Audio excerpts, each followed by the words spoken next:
नमस्कार साथियों, मैं हूं अनूप थपकिया। साथियों, वैसे तो उत्तराखंड में कानून व्यवस्था को लेकर कई बार लगातार सवाल खड़े हो ही रहे हैं, लेकिन अब तो सरकार और सिस्टम दोनों को ही कटघरे में खड़ा करने वाली एक ऐसी तस्वीर सामने आई है जिसे जानकर आप भी हैरान हो जाएंगे। साथियों, आखिर कैसे उत्तराखंड में एक आईपीएस सिंघम बने हुए हैं और ऐसा क्या कुछ हुआ है कि बीजेपी के विधायक ने ही पुलिस पर गंभीर आरोप लगा दिए हैं। साथियों, आखिर उत्तराखंड में जनता से जो तमाम व्यवस्थाओं में सुधार के वादे किए गए हैं उनको कब पूरा किया जाएगा? प्रदेश की कानून व्यवस्था को लेकर राजधानी देहरादून में जनता की उम्मीदें कब तय की जाएंगी? जब सरकार और प्रशासन के बीच अहंकार की तस्वीरें खिंचने लगती हैं तो सियासतदारों को भी आग बुझाने के लिए घंटी बजाकर फायर ब्रिगेड बुलानी ही पड़ती है। और अब इसी कारण बीजेपी के एक विधायक ने प्रदेश की राजधानी में पुलिस प्रशासन को खुली चुनौती दे डाली है। साथियों, इस पर चर्चा करने से पहले आपसे आग्रह है कि आप हमारे चैनल पर यदि नए हैं तो सबसे पहले आप हमारे चैनल को सब्सक्राइब अवश्य कर लें और आप नीचे दिए गए नंबर या फिर क्यूआर कोड के माध्यम से हमारा आर्थिक सहयोग भी जरूर करें, ताकि हम इसी तरह से आप तक खबरों का सिलसिला जो पहुंचाने का है वह लगातार जारी रख सकें। आइए आरंभ करते हैं। साथियों, दरअसल राजपुर रोड से बीजेपी के विधायक हैं खजान दास। जब वह सोमवार को देहरादून पुलिस के मुख्यालय में पहुंचे, वहां पर पहुंचने का उनका मकसद था डीआईजी दीपक सेठ से मुलाकात करके सीओ सिटी कुश मिश्रा पर लगे आरोपों को उनके समक्ष रखना।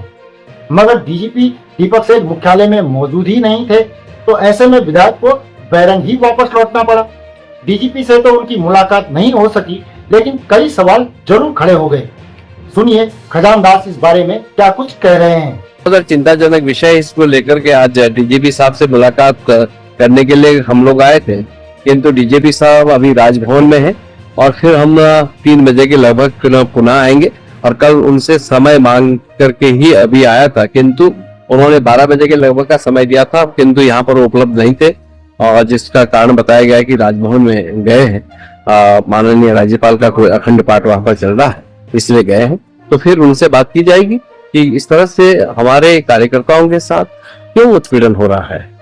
अपनी बात को कहने के लिए आदमी जाता है, फिर सिंघम बन करके कोई मुझे लगता है कि सीओ सिटी सिंघम बनता है देहरादून जैसे एक शांत शहर में, और वो उस तरह से पिटाई करता है।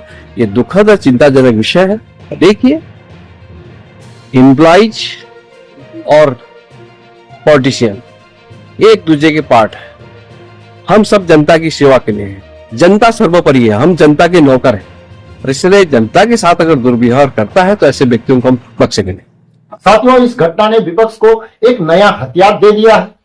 कांग्रेस के साथ अन्य दल भी अब इस मामले को लेकर सरकार और पुलिस प्रशासन पर जवाबदेही जोड़कर नए नए आरोप लगा रहे हैं कि कैसे प्रदेश में बीजेपी से मेरा मतलब है सत्ता, और सत्ता का मतलब है धामी सरकार। जब धामी सरकार ही पुलिस प्रशासन को कटघरे में खड़ा कर रही है तो इसीलिए अब कानून व्यवस्था को लेकर सवाल बहुत हो रहे हैं। और जब खुद बीजेपी के विधायक ही सवाल कर रहे हैं तो विपक्ष वाले तो सवाल करेंगे ही करेंगे। विपक्षी लोग और तमाम और लोग भी अब कानून व्यवस्था को लेकर सवाल करने लग गए हैं। वैसे हाल फिलहाल कानून व्यवस्था का जो हाल उत्तराखंड में है वह आप और मैं बेहतर तरीके से जानते हैं, लेकिन यहाँ तो पुलिस की कार्यशैली को ही कटघरे में खड़ा किया जा रहा है। डीजीपी साहब से विधायक की मुलाकात नहीं हो पा रही है तो मसला कुछ बड़ा ही लगता है। आखिर डीजीपी साहब सुनते किसकी हैं? उत्तराखंड में मानसून के चलते 4 धाम यात्रा पूरी तरीके से चरमराई हुई दिखाई दी थी और इस दौरान यमुनोत्री से निर्दलीय विधायक संजय डोभाल ने इस मुद्दे पर सरकार पर कई गंभीर आरोप भी लगाए हैं। संजय डोभाल का कहना है कि 4 धाम यात्रा सिर्फ प्राकृतिक आपदा के कारण प्रभावित नहीं हुई है, बल्कि इसके पीछे सरकार की एक सुनियोजित साजिश है। संजय डोभाल ने प्रदेश की कानून व्यवस्था पर कई सवाल भी उठाए हैं।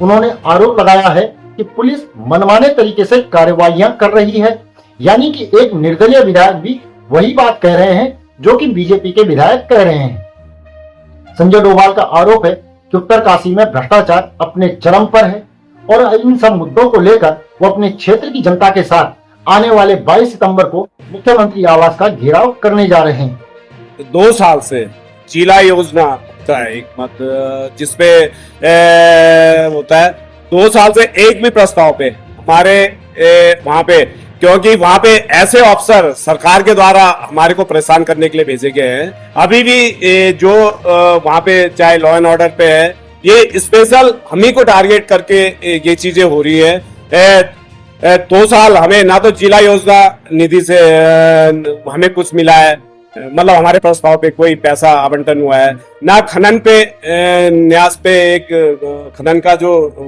पैसा आता है उससे उसका भी करोड़ों रुपए बटा, पर हमें आपदा के जो हमारे प्रस्ताव थे तो सीधे दरकिनार कर दिए गए हैं। तो अगर हमने उस तत्कालीन जिलाधिकारी से ये बातें बोली तो उन्होंने बोला विधायक जी करेंगे करेंगे, वो वहां से चले गए, पर हमारे कोई प्रस्ताव 2 साल में किसी भी प्रस्ताव पे या किसी कार्य पे, मैंने ये भी बोला था कि क्या हम अगर विधायक निधि बांटने के लिए हम केवल विधायक हैं तो वैसे वो कर लीजिए।